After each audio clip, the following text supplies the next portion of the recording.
बाबा त्याने मला खूप मारलं. आणि जनाला पण मारलं. आणखी काय काय झालं बेटा? त्यांना म्हटलं की मी तुमचं नाव माझ्या बाबांना सांगेन. मग त्यांनी मला इथे सिगरेटचा चटका दिला.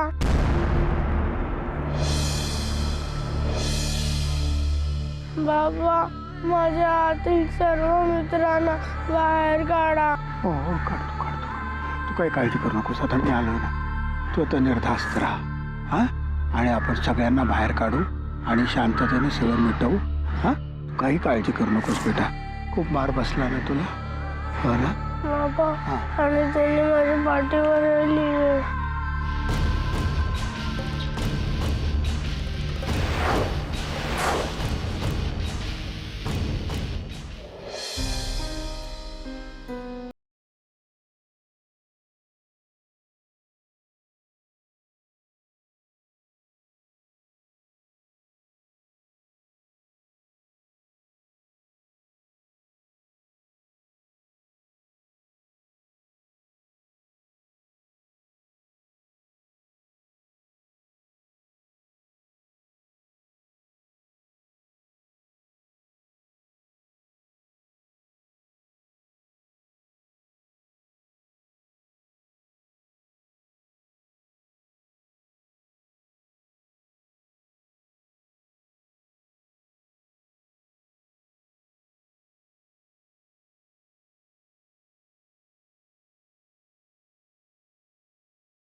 दादूंऐवजी बाबाच नक्षलवाद्यांची जाऊन भेटले असते.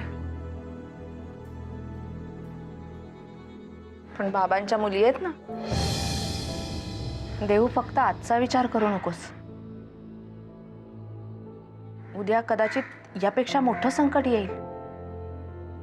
त्यावेळी दादूंच्या ऐवजी तुला आणि साक्षीलाच त्याचा सामना करावा लागेल ना.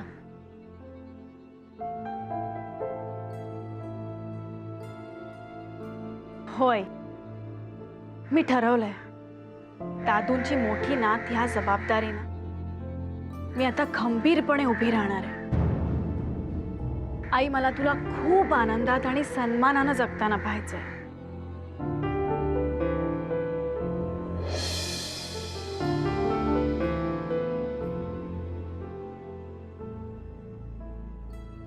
चलो bye.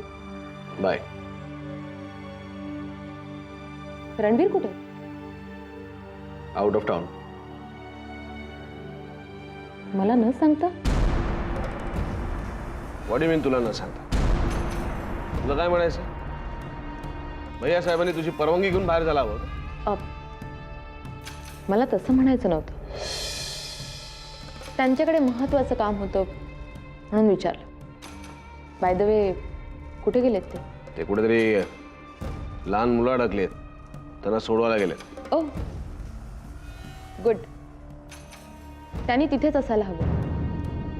Perfect intelligent man. Ranveer राजे कोणत्या वेळी कुठे असायला हवं ते त्यांना बरोबर कळतं. Only a perfect politician. बिझनेसचं काय?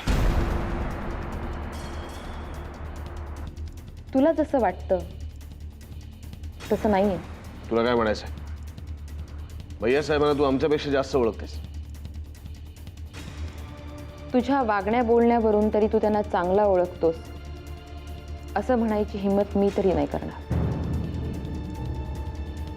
आणि असंही माणसं ओळखायला तू कमी पडतोस हे तुला कोणीतरी सांगितलं पाहिजे. आम्हाला तू काय समजतेस याला आमच्या लेखी काडीचीही किंमत नाही. पण आमच्याबद्दल तू जो विचार करतेस तो किती चुकीचा आहे हे तुला येणारी वेळ सांगेल.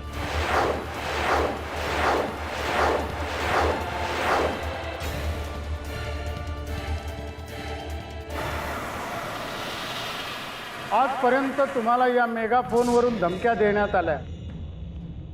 आता मी DV देशमुख तुम्हाला विनंती करीत आहे. तुम्ही 2 तासाची मुदत दिली आहे. त्या 2 तासापैकी 20 मिनिटं माझ्यासाठी खर्च केली तर फार बरं होईल. एका निशस्त्र माणसाबरोबर बोलणी करण्यात तोटा तर नाहीच, पण झालाच तर तुमचा फायदाच आहे. ती 20 मिनिटं तुम्ही मला द्या, मी तुमच्याकडे येणारच आहे. पोलिसांनी चारही बाजूंनी या आश्रमशाळेला घेरलं असून मुलांची किती वेळ झाला त्याच बातम्या आणि तेच बाईट्स दाखवतात. या आश्रमशाळेत अरे पुढे काय घडलं ते दाखवा ना. तेच ना, पुन्हा पुन्हा त्याच बातम्या दाखवतात. अर्धा तास झाला. हे घटनास्थळी तातडीने पोहोचलेले आहे. बाबा तिथे पोहोचल्याचं कळतंय, पण ते पुढे कुठे गेलेत काहीच समजत नाहीये. मला आता खूप काळजी वाटायला लागली. पोलिसांनी चारही त्यांना कोणीतरी सांगायला हवं की निदान पोलिसांच्या गाडीच्या इकडे तरी उभे राहा. मुलांची सुटका करण्याचं काम युद्धपातळीवर सुरू आहे. मी दुसरा चॅनल लावते. देव थांब जरा. बऱ्याच तासानंतर आता इथे नव्याने हालचाली. एक्सक्लुझिव्ह न्यूज दाखवतात. आश्रमाचे संस्थापक डी.व्ही. देशमुख यांनी स्वतः त्या बुरखादारांसोबत बोलण्याची तयारी दाखवलेली आहे.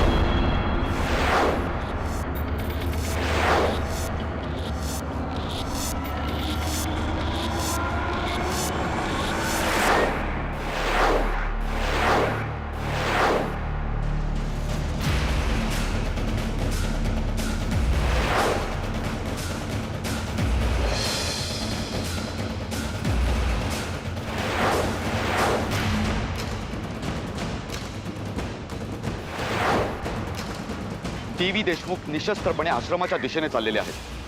कुठल्याही प्रकारचा दगाफटका होण्याची शक्यता नाकारता येत नाही.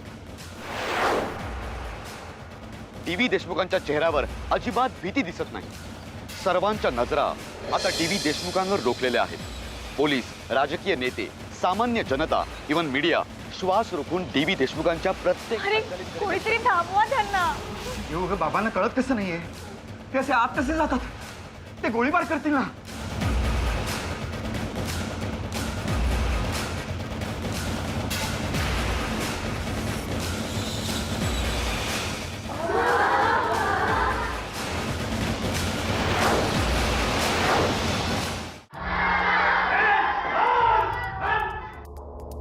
मी आलोय ना, आता शांत बसा. ए कोण आहेस तू? काय बोलायचंय बोल, पण एक लक्षात ठेव, आमच्याकडे जास्त वेळ नाहीये. काय रे म्हाताऱ्या, आमच्या प्रश्नांचं उत्तर नाही दिलंस अजून. कोण आहेस कोण तू? मी पण तुमच्यासारखाच आतंकवादी, नक्षलवादी, दहशतवादी आहे. तुम्हाला मरणाची भीती वाटत नाही, मलाही मरणाची भीती वाटत नाही. तू भाषण द्यायला आला का आमच्या मागण्यांबद्दल बोलायला? जास्त टिवटिव नको करू, इथंच ठोकीन. तुम्ही असं काहीच करणं शक्य नाही. तुम्ही माझ्या मुलांना किंवा मला मारणं शक्यच नाही. ए यातली फालतू बडबड आहे ना, या पोरांना ऐकाव, आम्हाला नाही. कळलं? तुमच्या जागी मी असतो तर मीही असाच कडवट बोललो असतो, किंबहुना जास्तच कडवट. पण त्या मानाने तुम्ही खूपच समंजस आहात. ए खूप झालं नाटक तुझं. ला ऐकलं भाषण तुझं. आता आमच्या मागण्यांबद्दल बोलणार आहेस का नाही? आत्ता जो तुमच्या डोळ्यावर राग आहे, तिरस्कार आहे, ओठावर शिव्या आहेत, यासाठी मी तुम्हाला दोष देणार नाही. त्याला परिस्थिती तितकीच कारणीभूत आहे. आत्ता तुम्ही पैशाची मागणी करताय, पण मला खरं सांगा, दुसऱ्याच्या कनपटीला बंदूक लावून पैसे मिळवण्याची खरंच तुमची स्वप्न होती? होती ना, आमची सुद्धा स्वप्न होती. तोंडामध्ये शुभंकरोती होती, पण झालं काय?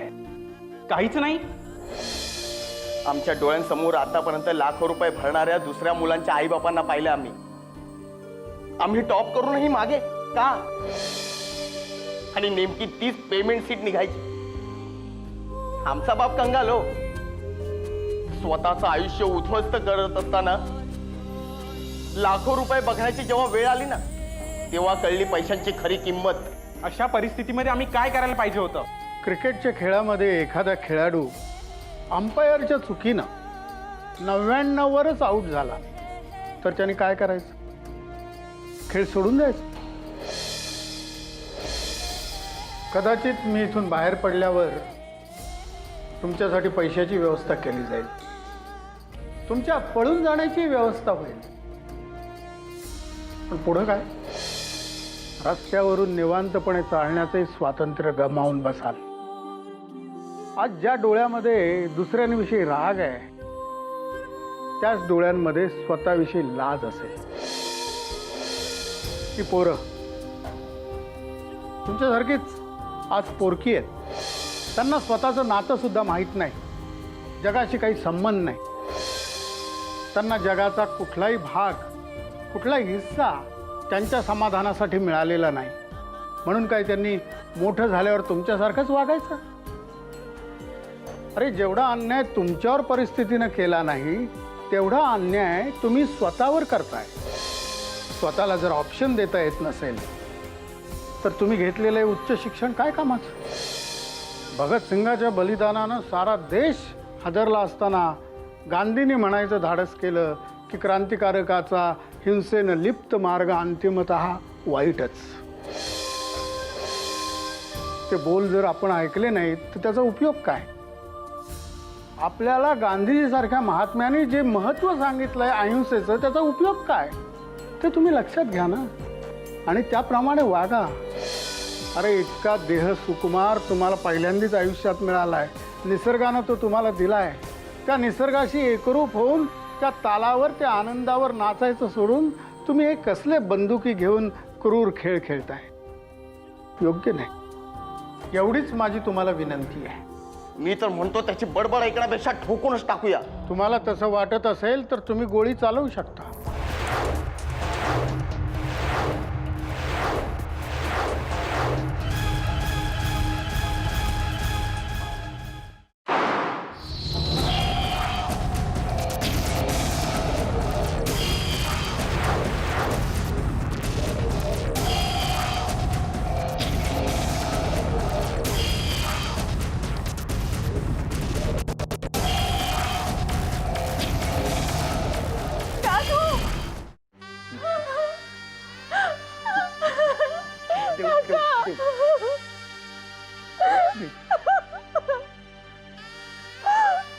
देव, संपलंय सगळं.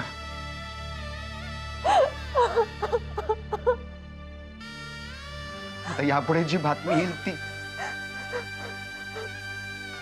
ऐकण्याचं धैर्य नाही माझ्यात. देव देव काय झालं? काय झालं मकरंद? वहिनी, अगं बाबा आतमध्ये गेले त्यांच्याशी बोलायला. दरवाजा बंद झाला आणि तिकडे गोळीबार झाला. अरे देवा, अरे पण म्हणून काय झालं? हे पण नक्की काय झालं? कुठे कळलंय आपल्याला? काहीतरी वाईटच घडलं असेल असं आपण काय समजायचं? देव, मी काय सांगते आई,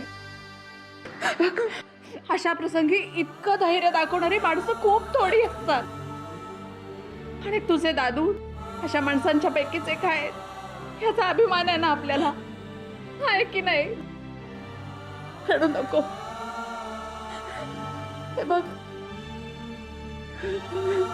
देव अशा धैर्यवान माणसांचं नेहमी रक्षण करतो, त्यांच्या पाठीमागे उभा राहतो.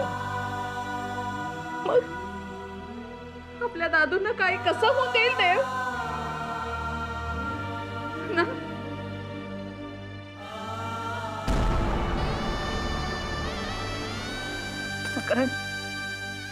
गेली कित्येक तास चालत असलेल्या धुमश्चक्रीनंतर या ठिकाणी स्मशान शांतता पसरलेली आहे. आतंकवाद्यांनी ज्या लहान मुलांना खोलीमध्ये बंद करून ठेवलेले आहे त्या खोलीमध्ये आपले सगळ्यांचे DV सर आहेत, ते गेलेले आहेत. पुढे बघायचं आहे काय होतंय. याच ठिकाणी या घटनास्थळी इथे रणवीर राजे शिर्के आणि मंगलाताई लोहारे उपस्थित आहेत.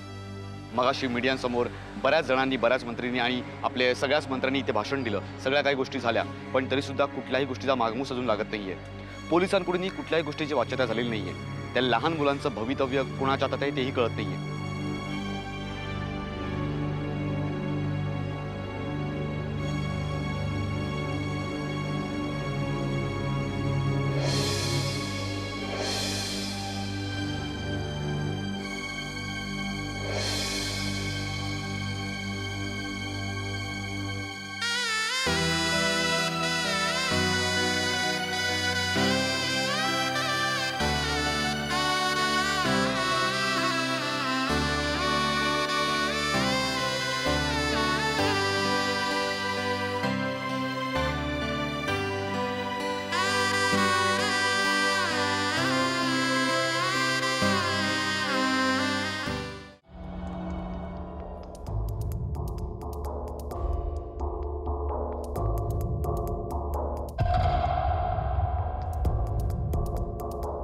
का काय झालं?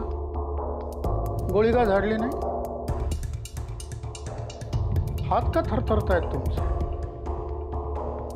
याचा अर्थ तुमच्यात अजूनही माणुसकी जागी आहे.